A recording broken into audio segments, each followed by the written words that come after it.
read an argument for God and think, right, that's all that's settled, God definitely exists. And I read an argument against God and think, oh, never mind. Blimey, this question of God's existence really is complicated. I quite like for there to be a God. The idea really appeals to me. Jesus in the Gospels really appeals to me. Are you saying you're one of these non-resistant skeptics? I like to think so. I've got a friend who has put it this way. He said, look, Justin, basically I'm an atheist, but when I listen to Bach, I am a Christian. The choral piece that would be the closest to that for me would be Gustav Holst's Nunc Dimittis.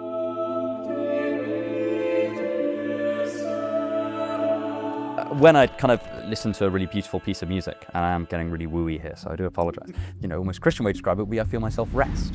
That is the time in which the human will stops raging itself and just kind of rest. Definitely relate to that when I experience a sense of beauty. I don't think that it's persuasive evidence. What would constitute the kind of evidence you're looking for? Bona fide religious experience would convince me. If I were there it's literally watching the ascension of Christ. It strikes me that almost any rational person would have to concede at that point that God exists.